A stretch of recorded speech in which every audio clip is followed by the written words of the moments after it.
पद्मा, एक अच्छी खबर भी है और एक बुरी खबर भी। हो सकता है कि अब मेरा सपना पूरा हो जाए। आशियाना का सपना? यस। अगर किसी को नुकसान पहुंचाए बिना ये सपना पूरा होता है तो मैं ईश्वर से यही प्रार्थना करूंगी। अब बुरी खबर बताइए। इंद्रजीत का एक्सीडेंट हो गया और वो सीरियस है।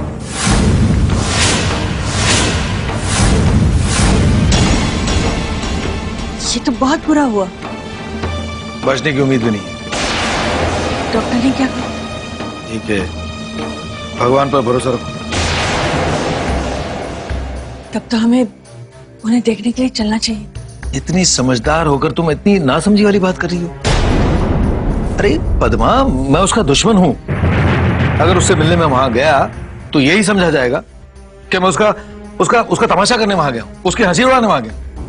आप बिजनेसमैन होकर ऐसी बातें कर रहे हैं। आप समझ नहीं रहे, इसमें दो फायदे हैं। मैं बताती हूँ। एक तो बीमार को मिलने जाओ तो ऊपर वाला खुश होता है, और दूसरा ये कि सारे गिले शिकवे, शिकायतें, सब कुछ दूर हो जाता है। आपस में बातचीत शुरू हो जाती है। और फिर ये क्यों भूल रहे हैं आप कि कभी वो आपके दोस्त थे? हाँ, दोस्त तो था, मगर आस्तीन का सांप भी तो था। देखिए, वो क्या थे ये भूल जाइए। हमें उन्हें देखने जाना चाहिए। नहीं, तुम अकेली चली जाओ। ऐसे कैसे जाओ? लोग तो यही कहेंगे ना कि पद्मा आई थी और देवराज नहीं आए। तुम क्या चाहती हो, दोबारा दोस्ती हो जाए? नहीं, मैं जानती हूँ कि ये दोस्ती कभी नहीं हो सकती, क्योंकि आप दोस्ती करना चाहते ही नहीं। मैं तो बस इतना चाहती हूँ कि ये दुश्मनी खत्म हो जाए। मेरे जीते जी ये दुश्मनी कभी खत्म नहीं होगी। आप समझ नहीं रहे। देखिए, अब वो दौर नहीं रहा कि पिछली पुश्तों का बदला अगली पुश्तें ले और दुश्मनी बस चलती रहे। अब लोगों के पास वक्त नहीं है, ना दोस्ती का ना दुश्मनी का। अब तो सिर्फ हर इंसान अपनी खुशी और अपनी जिंदगी के बारे में सोचता है। बस बस, अब भाषण बंद करो। अगर तुम्हें खुशी मिलती है तो हम साथ चलते हैं।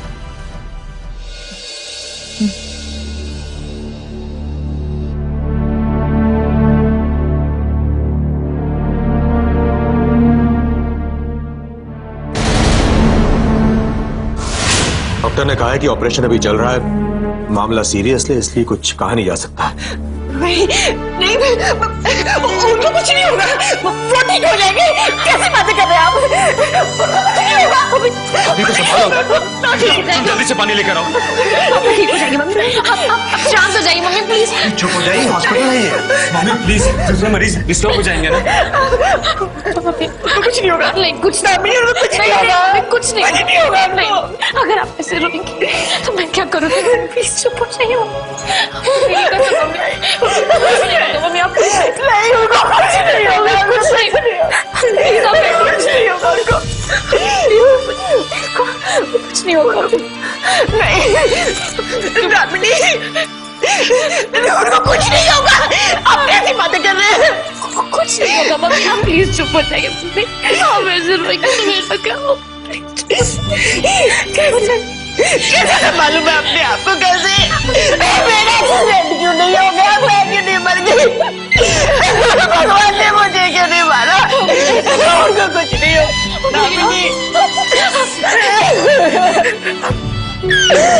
मुझे कुछ क्यों नहीं हुआ? मेरा एक्सीडेंट क्यों नहीं हुआ उनकी जगह?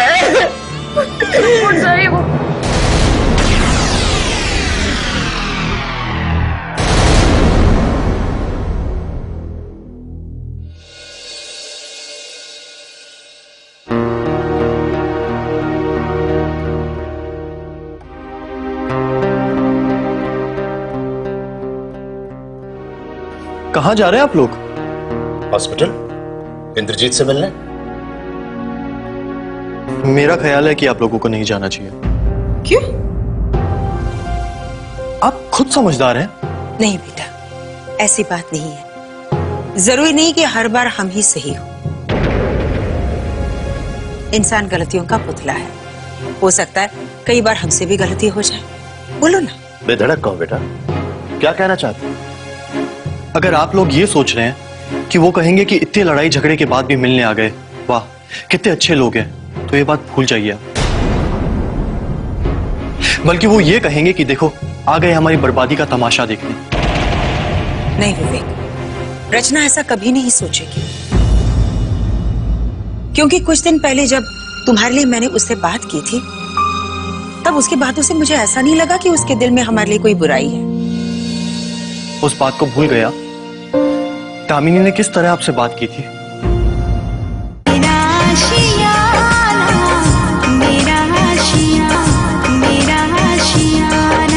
उस बात को भूल गया? दामिनी ने किस तरह आपसे बात की थी? विवेक सही कह रहा है।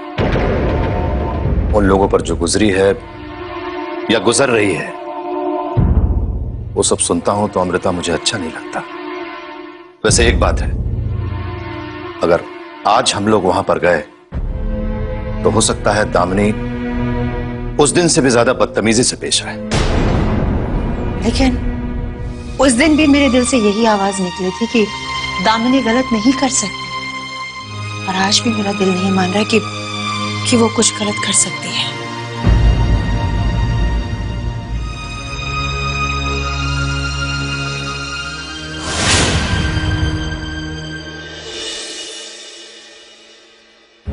डैड, अगर किसी भी बिजनेसमैन के पास आप जैसा दिमाग नहीं है तो उसे बिजनेस करना ही नहीं चाहिए। बिजनेस कैसे करते हैं ये तो आपको मालूम है ही, लेकिन साथ में ये भी मालूम है कि रास्ते का कांटा कैसे निकाला जाता है। सही कहा बेटा, लेकिन एक बात याद रखना, कांटा कभी अपने हाथों से मत निकालना। हो सकता है कि हाथ में चुभ जाए, हमेशा दूसरों से निकलवा। जैसे इंद्रजीत का कांटा मैंने परमजीत से निकलवा दिया। डैड, ये सब गुण आप में आए कहां से? बेटा तुम्हें भी सब आ जाए, इसीलिए तो तुम्हें हमेशा अपने साथ रखता हूँ। इसलिए कि मैं अभी से सब कुछ सीख जाऊं। सबसे पहले अच्छा बिजनेसमैन होने के लिए इंसान का अक्लमंद होना बहुत जरूरी है। नंबर 2, अकल के साथ साथ इंसान का दिल मजबूत होना बहुत जरूरी है। नंबर 3, इस प्रोफेशन में कभी किसी को अपना दोस्त मत मान। और सबसे जरूरी बात कि अगर घी सीधी उंगली से ना निकले तो उसे टेढ़ी करके निकाल लो। सही कहा बेटा। आशा न पाने के लिए मैंने बहुत पैसा बर्बाद किया है, वक्त बर्बाद किया है। मेरा इतना जो नुकसान हुआ उसकी भी परवाह नहीं की, और दामिनी के साथ बड़ी नरमी से पेश आया, सिर्फ इसलिए कि वो लड़की। इंद्रजीत के साथ जो मैंने आज किया वो मैं पहले भी कर सकता था। आज जब पानी सर से ऊपर हो गया तो मुझे ये तरीका इस्तेमाल करना पड़ा। मेरे पास दूसरा कोई रास्ता ही नहीं। अब इंद्रजीत भगवान को प्यारा हो जाएगा।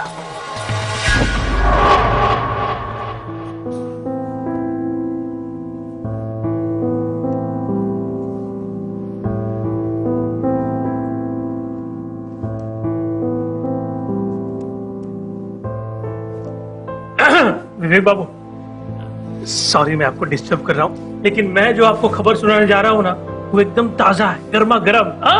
अभी अभी अपने कानों से सुन के आ रहा हूँ। आप जानते हैं देवराज साहब ने एक और कला हस्तगत कर ली है। कौन सी कला बनवारी जी? देवराज साहब ज्योतिष बन गए। ये कैसा मजाक है? सर मजाक ही तो है। अब सोचिए ना, इतना बड़ा बिजनेसमैन अचानक से भविष्यवाणी करने लगेगा तो मजाक ही लगेगा ना, है? मैं तो कहता हूं लोग भी मजाक उड़ाएंगे। सच कहूं तो मैं भी उड़ा रहा हूं। ज्योतिष गुरु देवराज। क्या भविष्यवाणी कर दी? कहीं आपकी तो नहीं कर दी? मेरी? सर मेरी जन्म पत्रिका मेरे पास नहीं है, उनके पास कहां से आएगी? लेकिन उनकी कुंडली मेरे पास है, कहो तो उगल दो साहब। अच्छा बनवारी जी, अब बताइए कि देवराज जी ने किसकी कुंडली पढ़ ली? इंद्रजीत साहब की। अंकल की कुंडली? वो उनके पास कैसे पहुंच गई? कुंडली नहीं पहुंची विवेक बाबू, लेकिन अंकल तो पहुंच गए हॉस्पिटल। हाँ तो सीरियस भी बहुत है। तो क्या हुआ? ठीक भी तो हो जाएंगे वो। ये तो आप कह रहे हैं बाबू, लेकिन उनका कहना तो कुछ और ही है। क्या क्या कह रहे हो? उनकी भविष्यवाणी ये है कि इंद्रजीत जी बहुत जल्द भगवान को प्यारे हो जाएंगे। देखिए बनवारी जी, उनके कहने से कुछ नहीं होता। आप एक बात याद रखना, ईश्वर 2 बार हंसता है। एक बार जब कोई कहता है कि मुझे कोई खत्म नहीं कर सकता, ऊपर वाला बहुत जोर से हंसता है। और दूसरी बार जब कोई कहता है कि मैं तुझे खत्म कर दूंगा, ऊपर वाला और जोर से हंसता है। क्या है ना बनवारी जी, जिंदगी और मौत उनके हाथ में नहीं है। किसी की भविष्यवाणी से कोई मर नहीं सकता, समझे आप?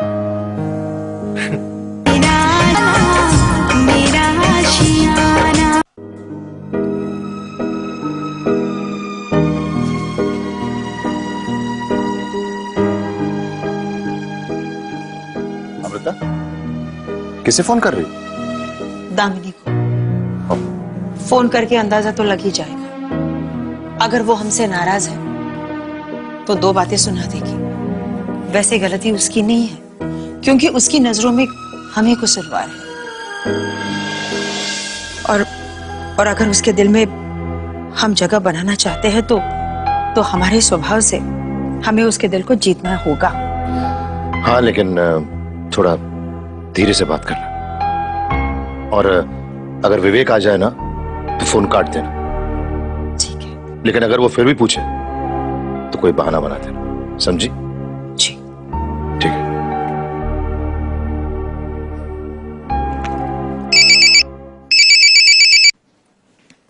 हेलो। हेलो दामिनी, मैं अमृता बोल रही हूँ। हाँ आंटी बोलिए। पापा की तबीयत कैसी है? दरअसल हम आने वाले थे हॉस्पिटल, लेकिन मैंने अपने आप को रोक दिया, क्योंकि तुम्हारे सामने आने की मेरी हिम्मत नहीं हो रही थी बेटा। मुझे यही लग रहा था कि तुम अभी भी हमसे नाराज हो। आंटी मैं क्यों आपसे नाराज होने लगी? वैसे भी आजकल मुझे चीजें याद नहीं रहती हैं, क्योंकि नई मुसीबतें इतनी बड़ी होती हैं कि मैं उन्हीं में उलझ कर रह जाती हूँ। देखिए ना आंटी, पापा के साथ क्या हो गया है, ऐसे में मुझे क्या याद रहेगा? बेटा, आज तुम हमारे साथ ऐसी बातें कर रही हो। उस दिन क्या हो गया था तुम्हें? मुझ पर और विवेक पर तो तुम गुस्से से बरस रही थी। आंटी आप ये क्या कह रही हैं? मैं ऐसा नहीं कर सकती। यही तो सोचकर हम भी परेशान हो रहे थे। समझ में नहीं आ रहा था कि तुम्हारे तेवर इतने खतरनाक कैसे हो गए कि तुम बड़ों से बात करने की तमीज भी भूल गए। और तो और तुम अपनी जबान भी नहीं बोल रही थी बेटा। ओ आंटी अब समझी, याद आ गया। याद आ गया ना? नहीं मतलब, हाँ आंटी मैं वो नहीं थी। तुम वो नहीं थी मतलब? जी आंटी, वो मेरी हमशक्ल मीना थी। तुम्हारी हमशक्ल मीना? हाँ आंटी, मीना, देवराज अंकल की भेजी हुई लड़की। देवराज की ये नई कहानी मेरी समझ में नहीं आ रही है। वो कहानी यूं है कि मीना दिल्ली की रहने वाली है, हूबहू मेरी शक्ल, मेरी आवाज, और न जाने कैसे देवराज अंकल के मैनेजर से टकरा गई। और फिर अरे मुझे लेट हो रहा है, आपकी खटारा निकालो। दामिनी? कौन दामिनी? मीना हूँ, मीना। ये क्या कर रहे हो? छोड़ो मुझे, छोड़ो, छोड़ो, छोड़ो, छोड़ो। भगवान का लाख लाख शुक्र बेटा कि तुम सही सलामत घर वापस आ गए। कि जिस काम के लिए मैंने तुम्हें वहां भेजा है, वो काम मेरा तुम्हें पूरा करना ही होगा। दामिनी के मम्मी पापा को मैं धोखा नहीं दे सकती। दामिनी, दामिनी, दामिनी, तुम?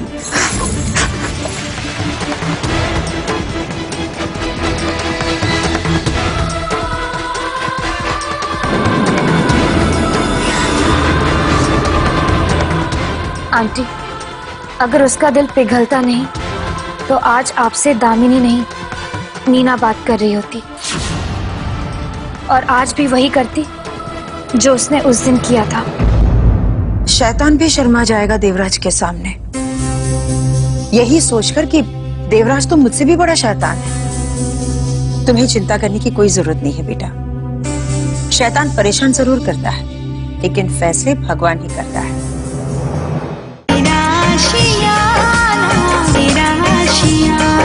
तुम्हें चिंता करने की कोई जरूरत नहीं है बेटा।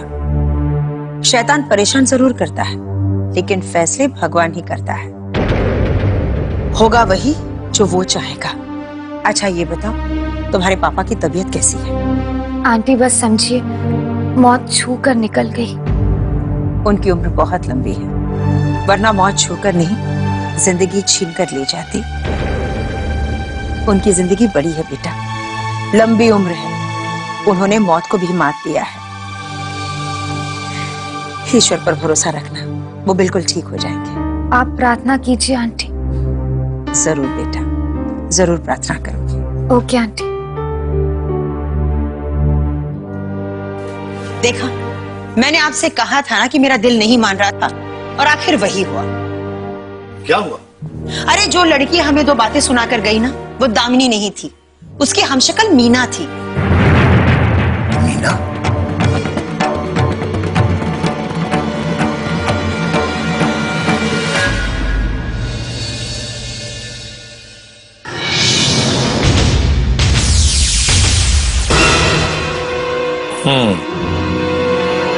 इतने सारे नोट पहली बार देख रहे हो ना?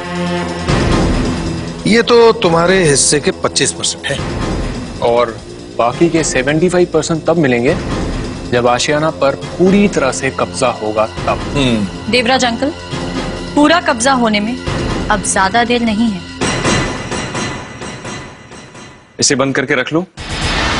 बंद भी कर लो और रख भी लो, लेकिन क्या? लेकिन इसे इस्तेमाल नहीं कर सकते। लेकिन अंकल, ये तो हमारा हिस्सा है ना? बिल्कुल, हिस्सा तो तुम्हारा है, लेकिन किस्सा अभी अधूरा है। हो सकता है कि इंद्रजीत होश में आ जाए फिर से, और उसे दूसरी लाइफ मिल जाए। तब मुझे ये पैसे वापस चाहिए। आपको अब भी उम्मीद है कि पापा ठीक हो जाएंगे? मुझे तो बिल्कुल उम्मीद नहीं, क्योंकि उनकी हालत मैंने देखी है। दामिनी में जो जोर था वो खत्म हुआ या अभी बाकी है? कुछ अंदाजा नहीं लगा। एक बात बताओ, मुझे सिर्फ ये बताओ कि अपने बाप को देखकर, यानी कि इंदर को देखकर, वो बार बार रोती है या चुप रहती है? उसके बाद अंदाजा मैं खुद लगा लूंगा। वो अब खामोश हो गई है। पापा कर्राते रहते हैं, और वो है कि आह भी नहीं करती। इसका मतलब वो अपने इरादों को पक्का कर रही है ताकि कोई मजबूत फैसला ले सके। डैड, सारे हथियार तो आपने उसके हाथ से गिरा दिए, बाकी जो बल था वो मैंने निकाल दिया। अब बाकी बचा क्या? आशियाना पर ताला लगा। ताला? तुम लोग एक काम करो, तुम लोग अभी निकल जाओ, क्योंकि हमें आशियाना पर ताला लगाना है। मौका भी अच्छा है क्योंकि इस वक्त सारे लोग हॉस्पिटल में। लेकिन अंकल, अचानक हम लोग कहाँ जाएंगे? ये अचानक नहीं है, हमारे प्लान में आप दोनों भी शामिल थे,